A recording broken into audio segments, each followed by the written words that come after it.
اقرأ باسم ربك الذي خلق خلق الإنسان من علق اقرأ وربك الأكرم الذي علم بالقلم علم الإنسان ما لم يعلم۔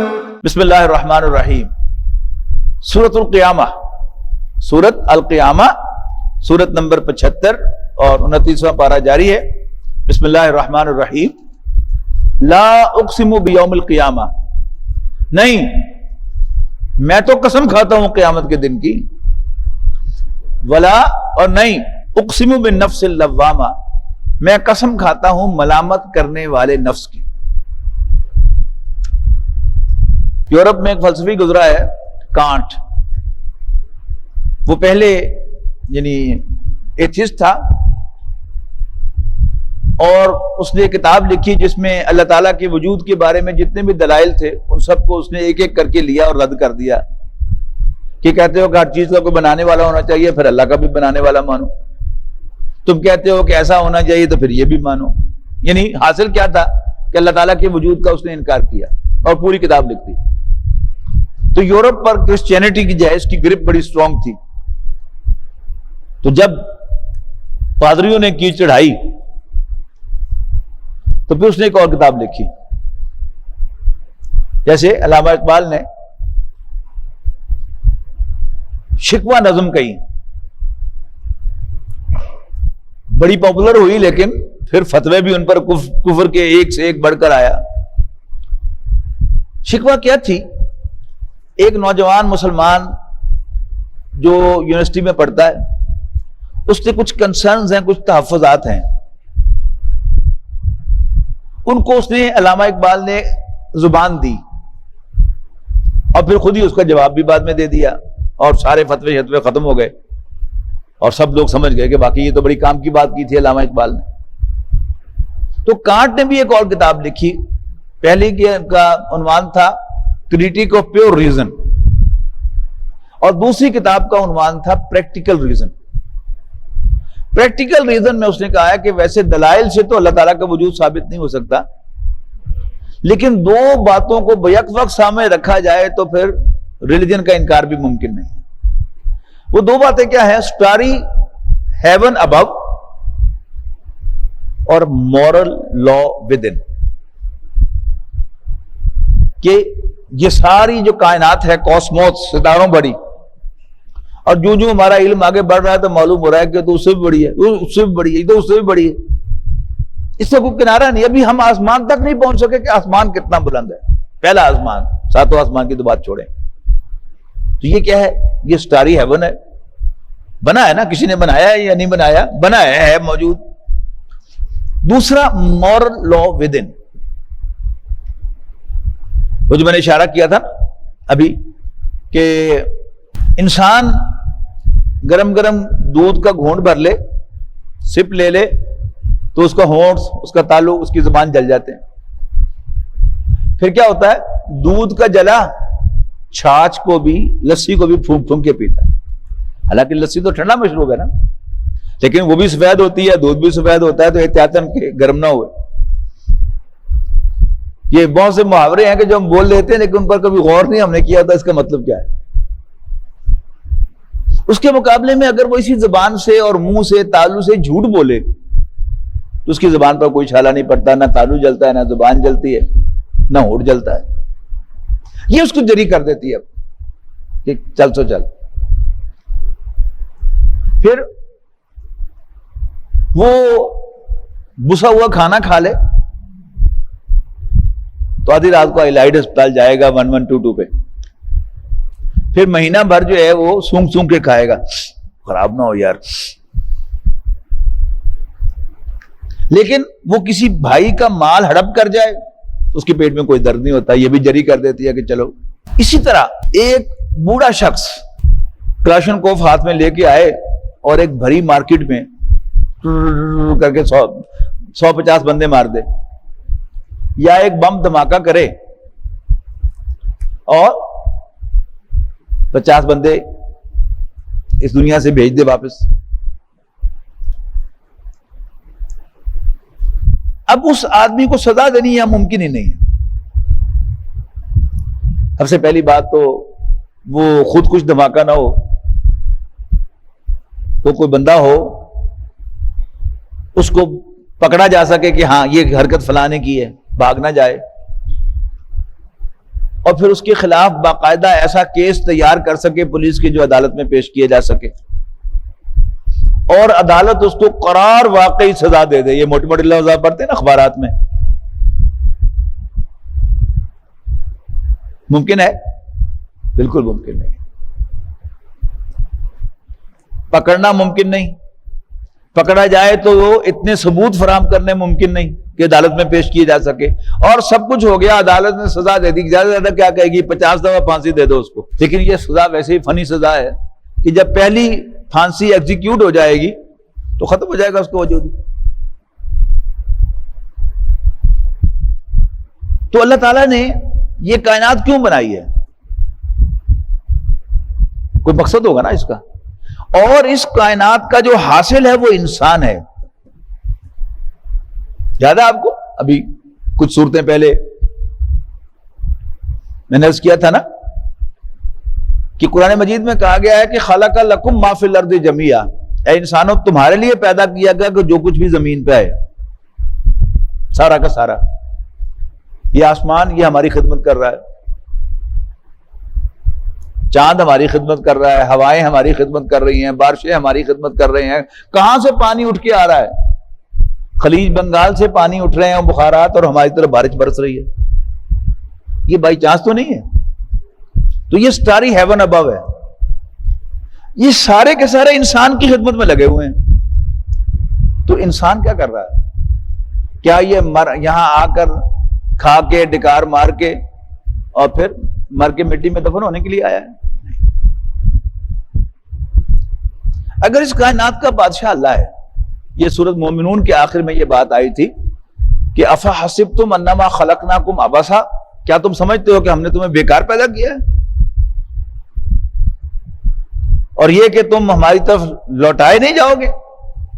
فتعال اللہ الملک الحق افحسبتم انما خلقناکم عبثا وانکم الینا لا ترجعون فتعال اللہ الملک الحق.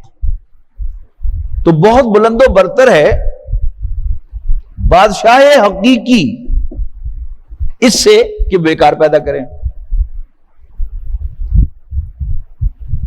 تو یہاں جو نظام ہمیں نظر آتا ہے اس میں 50 افراد کا قاتل بغیر سزا کے بھاگ کے جا سکتا ہے,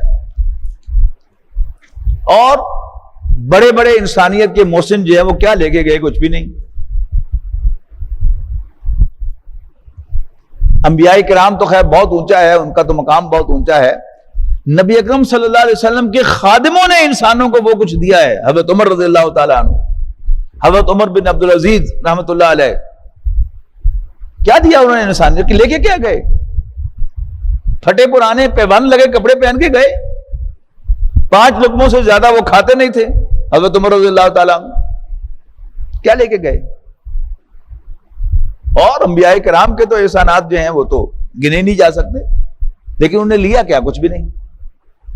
اب ایک سینسیبل آدمی جو ہے وہ غور کرے گا کہ اچھا یہ ساری کائنات, دریا, ان کے اندر سے مچھلی انسان کھا رہا ہے, اور اس کے اندر سے جو زیورات نکل رہے ہیں وہ انسان پہن رہا ہے, یہاں پر اگنے والے پودے انسان کھا رہا ہے, پھل انسان کھا رہا ہے, گندم, جو, مکی, یہ سب انسان کھا رہا ہے. لیکن انسان کس کام کا ہے؟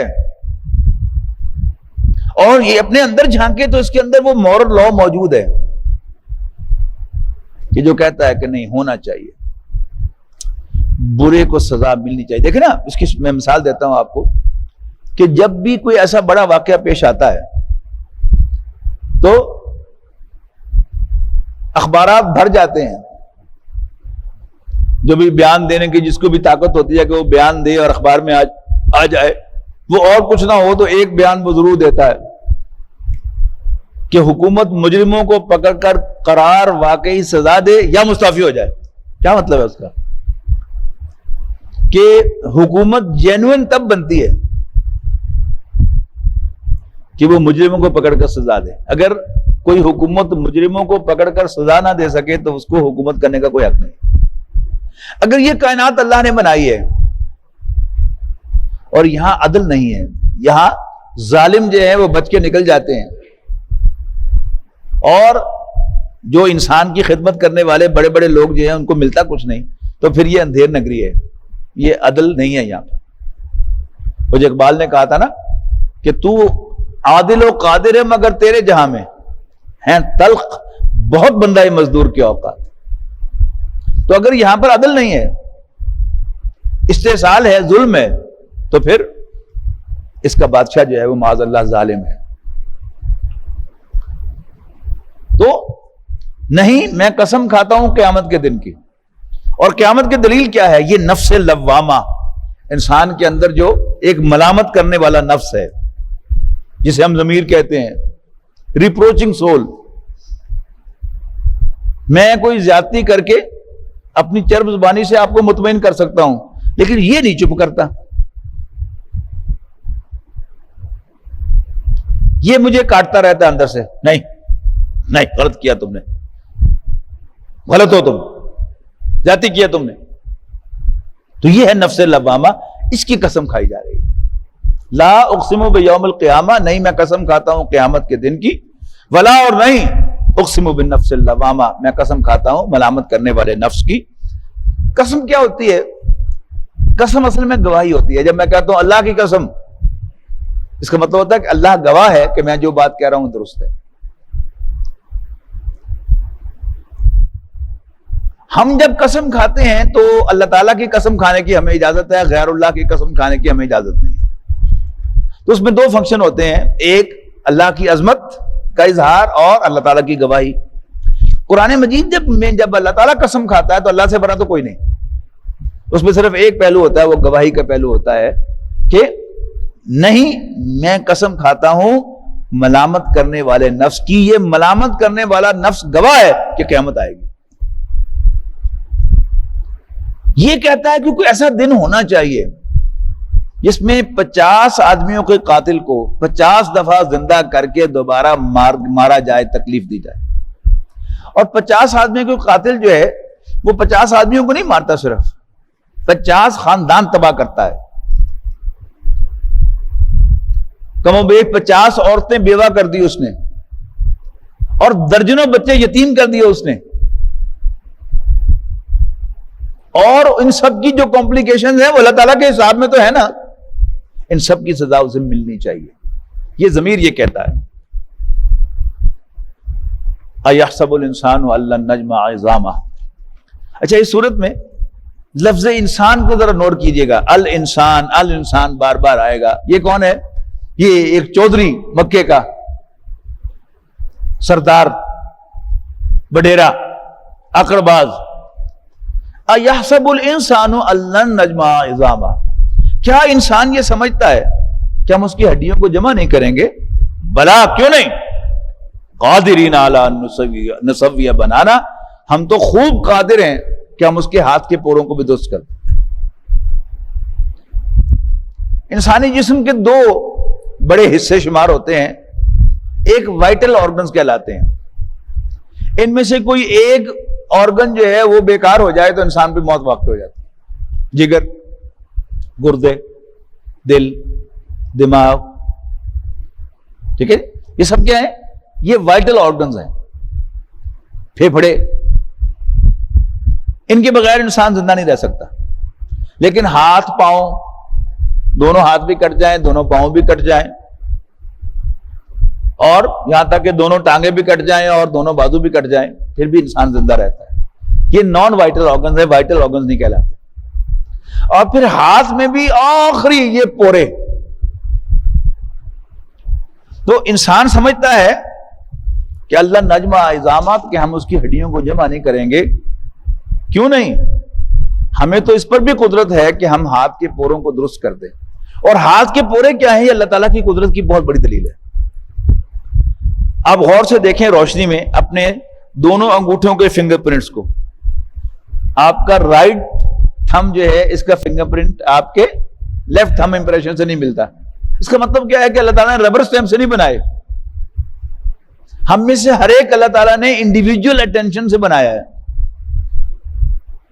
اور جس نے یہ انڈیویجول اٹینشن سے بنایا ہے وہ ان کو دوبارہ ریوائیو بھی کر سکتا ہے, زندہ بھی کر سکتا ہے. ہم تو اس پر بھی قادر ہیں کہ ہاتھ کے پوروں کو درست کر دیں. بل یرید الانسان, یہ انسان کو نوٹ کیجئے, یعنی یہ جو انسان ٹپ ٹپ کے باتیں کر رہا ہوتا ہے نا, جو بات کر رہا ہوتا ہے اصل بات وہ نہیں ہوتی, اصل بات کو اور ہوتی ہے. یعنی کیا تو رہا ہے کہ لو جی ہڈیاں نو کتنے جمع کرنا ہے, اسی بار بار پڑھ کے آیا نا, جب ہم ہڈیاں بن جائیں گے اور چورا بن جائیں گے اور مٹی بن جائیں گے, اِلَّا فِي خَلْقٍ جدید, کیا ہم نئے سرے سے پیدا کیے جائیں گے؟ ہی ہاتا لما توعدون, انہونی بات ہے, ناممکن ناممکن ناممکن. اب وہ بات بیان کی جا رہی ہے. انسان سمجھتا ہے کہ ہم اس کی ہڈیوں کو جمع نہیں کریں گے. کیوں نہیں؟ ہم تو اس کے ہاتھ کے پوروں کو بھی درست کر سکتے ہیں. بل یرید الانسان لیفجر امامہ. اصل گل کیا ہے؟ من حرامی ہے تو اتنا ڈیر کر رہا ہے. اصل میں انسان چاہتا ہے کہ آگے برائی ہی بھیجے. جو اس کو حرام خوری کی عادت پڑ گئی ہے, جو اس کی اللہ تعالیٰ کی بغاوت کی عادتیں پڑ گئی ہیں, اب وہ عادتیں چھوڑنے کو تیار نہیں ہے. بات اس کی سمجھ میں آ چکی ہے اور بڑی ڈٹائی سے پوچھتا ہے, یسأل ایان یوم القیامہ, کب ہوگا قیامت کے دن؟ لاؤ نا, پھر دھمکیاں ہی دیتے رہتے ہو, جہاں سب کرنا کر لے. اب جواب دیا جا رہا ہے, فَإِذَا بَرِقَ الْبَصَرُ, جب آنکھیں چندیا جائیں گی, وَخَسَفَ الْقَمَرُ, اور چاند گہنا جائے گا, بے نور ہو جائے گا, وَجُمِعَ الشَّمْسُ وَالْقَمَرُ, اور سورج اور چاند یکجا کر دیا جائیں گے. اب پتہ نہیں یکجا جو ہے یہ دھماکے سے ہوں یا آرام سے ہوں, یہ اللہ ہی جانتا ہے. وقت آئے گا تو پتہ چلے گا. اب پھر آئے گا, یقول الانسان یومئذ این المفر. آج تو ٹپ ٹپ کی باتیں کر رہا ہے نا, لیکن جب قیامت آ جائے گی تو اس روز یہی انسان کہے گا, ہے کوئی بھاگنے کی جگہ؟ کلا لا وزر, نہیں, ہرگز نہیں, کوئی جائے پناہ نہیں ہے. الی ربک یومئذ المستقر, آج تیرے رب ہی کے حضور تمہارا ٹھہرنا ہوگا. ینبأ الانسان یومئذ بما قدم واخر, اس روز انسان کو بتا دیا جائے گا, جتلا دیا جائے گا اعمال ناموں کے ذریعے, بما قدم واخر, کہ اس نے آگے کیا بھیجا تھا اور پیچھے کیا رکھا تھا, کس چیز کو مقدم کیا تھا, کس کو مؤخر کیا تھا. بل الانسان علی نفسہ بصیرہ, لیکن انسان آج بھی اپنے آپ کو خوب دیکھتا ہے. ولو القی معاذیرہ, خواہ کتنے ہی بہانے تراش لے. میں آپ کو بہانوں سے مطمئن کر سکتا ہوں, لیکن ضمیر تو نہیں مطمئن ہوتا. آج بھی جانتا ہے میں کتنے پانی میں ہوں. لا تحرک بہ لسانک لتعجل بہ, نبی اکرم صلی اللہ علیہ وسلم کو جو مشن دیا گیا ہے وہ کیا ہے؟ فذکر بالقرآن من یخاف وعید, جو بھی میری ڈانٹ سے ڈرتا ہو اس کو آپ قرآن کے ذریعے سے نصیحت کرتے رہیں. اور فوکس کیا ہو؟ انذر, انذار, خبردار کرتے رہو, ڈراتے رہو. لیکن کوئی ٹس سے مس نہیں ہو رہا, کوئی مان کے نہیں دے رہا. 13 سال کی جدوجہد نبی اکرم صلی اللہ علیہ وسلم کی, مکے میں دعوت, لیکن یافت کیا ہے؟ ہارڈلی 150 لوگ.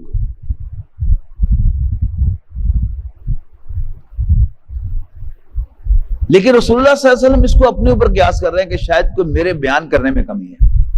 ہر شریف آدمی کا یہی ہوتا ہے کہ وہ اپنے اوپر سارا بوجھ ڈالتا ہے کہ نہیں, شاید میری طرف سے کوئی کوتاہی ہو رہی ہے, شاید میں کوئی ایکسپلین نہیں کر سکا, یا میں قرآن مجید کو پوری طرح سے یاد نہیں کر سکا, میں نے اس پر محنت نہیں کی. 2/3 رات اور آدھی رات تو جاگ رہے ہیں, لیکن پھر مرد الزام اپنے کو دے رہے ہیں. اب اللہ تعالیٰ کی طرف سے تسلی ہے کہ لا تحرک بہ لسانک لتعجل بہ, اے نبی اپنی زبان کو آپ تیزی سے حرکت نہ دیں اس کو جلدی یاد کرنے کے لیے. ان علینا جمعہ و قرآنہ, یقیناً یہ ہمارے ذمے ہے اس کو جمع کرانا اور اس کو پڑھوانا. فَإِذَا قَرَأْنَاهُ, تو جب ہم اس کو پڑھیں, یعنی جبرائیل علیہ السلام میری طرف سے آپ کے سامنے پڑھیں, فَاتَّبِعْ قُرْآنَهُ, تو آپ ان کے پڑھنے کی پیروی کیجئے. ثم ان علینا بیانہ، پھر ہمارے ہی ذمے اس کا بیان، اس کی وضاحت ہے۔ تو نبی اکرم صلی اللہ علیہ وسلم معاذ اللہ صرف ڈاکیے نہیں ہے جیسے منکرین حدیث کا خیال ہے، نبی اکرم صلی اللہ علیہ وسلم کی ذمہ داری ہے کہ وہ قرآن مجید کو بیان کریں، اس کی وضاحت کریں، یہ سمجھائیں۔ یہ آپ کو ایکسٹرا پریولیج نہیں لے رہے، یہ آپ کی ذمہ داری ہے۔ ثم ان علینا بیانہ، پھر ہمارے ذمے اس کا بیان ہے۔ کلا، نہیں، بل تحبون العاجلہ، پھر وہی مضمون واپس آ گیا۔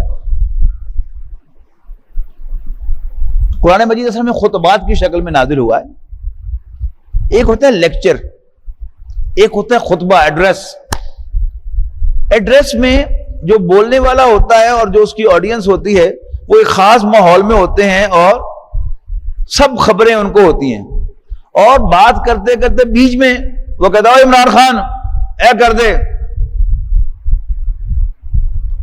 شیخ رشید صاحب جو ہیں ان کا جو خاص طور پر خطابات ہوتے ہیں وہ اشاروں کے نایوں میں ساری باتیں کر رہے ہوتے ہیں، لیکن ایوری باڈی انڈرسٹینڈ۔ یہ انداز نہیں اچھا ہے میں فلانی گل کرنے لگا، یہ نہیں کہتا وہ۔ تو یہاں کیا ہے، بات ہو رہی تھی آخرت کی، بیچ میں 4 آیتیں آ گئی، لا تحرک بہ لسانک لتعجل بہ ان علینا جمعہ وقرآنہ فاذا قرأناہ فاتبع قرآنہ ثم ان علینا بیانہ۔ اور پھر وہی مضمون، کلا بل تحبون العاجلہ، اصل میں تم دنیا سے محبت کرتے ہو، وتذرون الآخرہ، اور آخرت کو پس پش ڈالتے ہو۔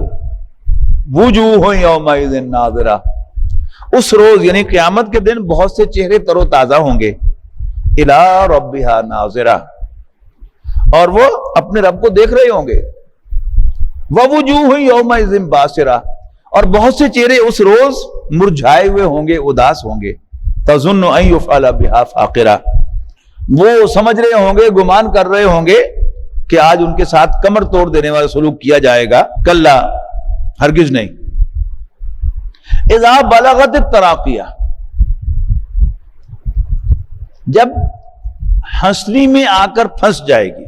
یہ کیا ہے، جب انسان کی جان نکل رہی ہوتی ہے، جان تو نہیں نکلنے والی چیز، جب انسان کی موت واقع ہو رہی ہوتا ہے، پہلے جو وہی ایکسٹریم ہے نا، جو ابھی میں ذکر کر رہا تھا کہ وائٹل آرگنز، اور پھر وہ جو انسان کے یہ فالتو حصے ہیں، تو سب سے پہلے جو ہے وہ پاؤں کی طرف سے انسان کی ڈیتھ شروع ہوتی ہے۔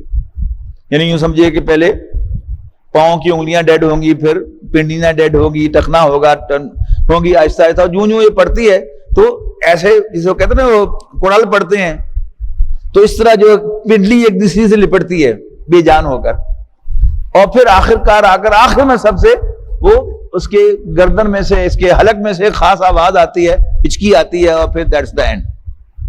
تو کلا اذا بلغت التراقیہ، نہیں، جب وہ آ کر ہنسلی میں پھنس جائے گی۔ وقیل من راق، اور جب یہ کیفیت آ جاتی ہے کہ کسی کی آدھی موت اور آدھی زندگی ہے، نہ وہ مرا ہوا ہے نہ زندہ ہے، تو بڑی دردناک کیفیت ہوتی ہے۔ تو بڑے بڑے ایتھسٹ جو ہیں وہ بھی کہتے ہیں یار کوئی پھر دم درود اللہ لے آؤ، کوئی جھاڑ پھونکنا لے آؤ، آج ساڈی جان تو چھٹ جائے کم سے کم۔ اللہ تعالیٰ کے جو نیک بندے ہوتے ہیں، اللہ تعالیٰ جن پر مہربانی فرماتا ہے، تو ان کی روح جو ہے بڑی آسانی سے نکل جاتی ہے، ان کو پتہ بھی نہیں چلتا۔ اور جس کو اللہ تعالیٰ یہیں پر سزا دینا چاہے تو پھر اس کی جان نہیں نکلتی۔ خاص طور پر جو انسانوں پر ظلم کرنے والے لوگ ہوتے ہیں نا، ان کو یہ سزا ملتی ہے کہ وہ نہ مرتے یا نہ جیتے ہیں، اور پھر منتیں کرتے ہیں کہ کوئی جھاڑنے پھونکنے والا، کوئی دم درود کرنے والا لے آؤ کہ آج اس مصیبت سے تو میری جان چھٹ جائے۔ تو کلا اذا بلغت التراقیہ، جب وہ آ کر ہنسلی میں پھنس جائے گی، حلق میں، وقیلا، کہا جائے گا من راق، کوئی ہے جھاڑنے پھونکنے والا، دم درود کرنے والا، وظنّا، اور وہ سمجھ لے گا انسان انہ الفراق، کہ اب اس کی جدائی کا وقت آ گیا ہے۔ والتفت الساق بالساق، اور پنڈلی پنڈلی سے لپٹ جائے گی، الی ربک یومئذ المساق، تو اس روز تمہارے رب ہی کے حضور تمہارا ہانکا جانا ہوگا۔ ساقہ یسوق سوقت کے معنی ہانکنا، سواق ڈرائیور کو کہتے ہیں، جدید عربی میں سائق پائلٹ کو کہتے ہیں، ہانکنے والا، چلانے والا۔ تو کوئی چاہے یا نہ چاہے وہ ہانکا جائے گا۔ الی ربک یومئذ المساق، تیرے ربی کے حضور تیرا ہانکا جانا ہوگا۔ نبی اکرم صلی اللہ علیہ وسلم نے فرمایا کہ من مات فقط قامت قیامتہ، جو مر گیا اس کی تو قیامت آ گئی، اس لیے کہ مہلت عمر ختم ہو گئی، اب اور کچھ کر نہیں سکتا اب تو، یعنی جیسے ججمنٹ ریزرو ہو جاتی ہے، فیصلہ تو ہو گیا، ججمنٹ ریزرو ہے، قیامت کے دن صرف وہ ججمنٹ جو ہے وہ اناؤنس ہوگی۔ فلا صدق ولا صلی، اب انہیں جس کا انسان کا بار بار ذکر ہو رہا تھا، اسی میں اگر آپ ابو جہل کو ذہن میں رکھیں کہ رسول اللہ صلی اللہ علیہ وسلم کو ستا رہا ہے، آپ کو نماز نہیں پڑھنے دے رہا، اور اوپر سے اس کو کوئی ریگریٹ بھی نہیں ہے کہ ہو اے میں کی کر بیٹھا، آخری دم تک۔ حضور صلی اللہ علیہ وسلم کے مخالفین میں ابو جہل جو ہے بڑا ٹپکل کردار ہے کہ آخری دم تک، یعنی جب وہ قابو پا لیا گیا اس پر اور اس کی گردن اڑانے لگے، اس نے کہا ذرا تھلیوں کر کے میری گردن بڑھنا، تاکہ جو نیزے سے چڑھائے پتہ لگے تو کسی سردار دی گردن ہے۔ آکڑ جڑی ہے آخری دم تک ختم نہیں ہوئی۔ اب اس کو ذہن میں رکھ کے یہ پڑھیں تو بڑی آسانی سے، فلا صدق ولا صلی، تو نہ اس نے تصدیق کی اور نہ نماز پڑھی، ولیکن کذب وتولی، بلکہ جھٹلایا اور منہ موڑا۔ نماز کیا ہے؟ یہ اللہ تعالیٰ کی طرف متوجہ ہونا ہے، اور تولا کیا ہے؟ منہ موڑنا۔ تو دونوں الٹ ہیں، فلا صدقہ اس کا الٹ کیا ہے؟ صدقہ کا الٹ کیا ہے؟ کذبہ، اور صلی کا الٹ کیا ہے؟ تولا۔ فلا صدق ولا صلی ولکن کذب وتولی ثم ذهب الى اهله يتمتع، پھر گھر والوں کے پاس گیا اکھڑتا ہوا۔ یہ ایک مخصوص کردار ہے کہ جو لوگوں کو تنگ کر کے اور پھر ہنستا ہوا اپنی دوستوں کی محفل میں آئے گا یا گھر جائے گا، آج میں ادھر لیا کرتی، آج میں اجری پواتی اونٹ دی، آج میں ادھر گلدی پردہ دیتا۔ ثم ذهب الى اهله يتمتع۔ اچھا، جب ایسا کوئی شخص ہو تو اس کو کیا کہا جاتا ہے کہ کسی نے انہوں فٹ میں بھی نہ کہی، یہی کہتے ہیں نا ہم کہ جو ایسا برا آدمی ہے تو اس کو کسی نے انہوں فٹ میں بھی نہ کہی۔ تو فلا صدق ولا صلی ولکن کذب وتولی ثم ذهب الى اهله يتمتع، پھر اپنے گھر والوں کے پاس اکڑتا ہوا گیا۔ اولا لک فاولا، فٹے منہ تیرے، ثم اولا لک فاولا، دور فٹے منہ تیرے۔ ایحسب الانسان، یہ وہی انسان پھر آ گیا، ایحسب الانسان ان یترک سدی، کیا انسان یہ سمجھتا ہے کہ وہ یوں ہی چھوڑ دیا جائے گا؟ الم یکن نطفۃ من منی یمنی، کیا وہ منی کی ایک بوند نہ تھا جو ٹپکائی گئی؟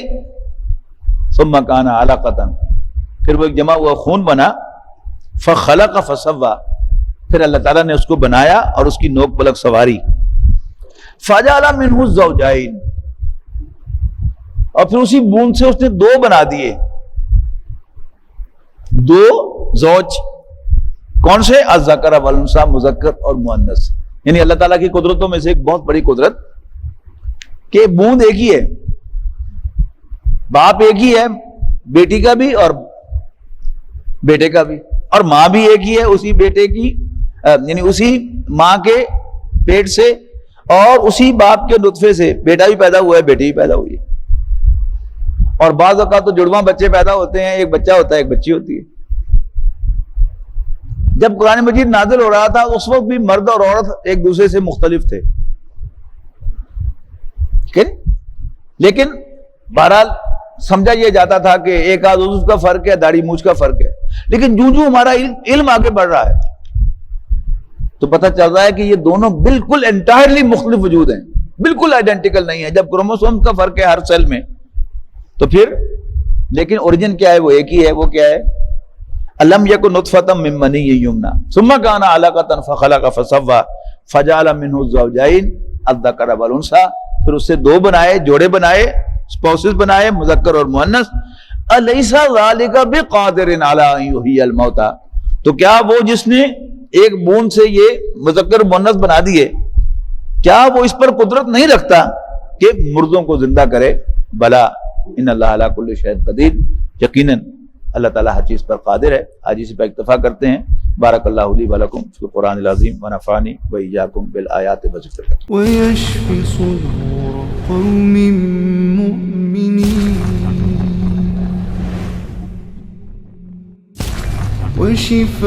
وشفاء لما في الصدور وإذا مرضت فهو يشفين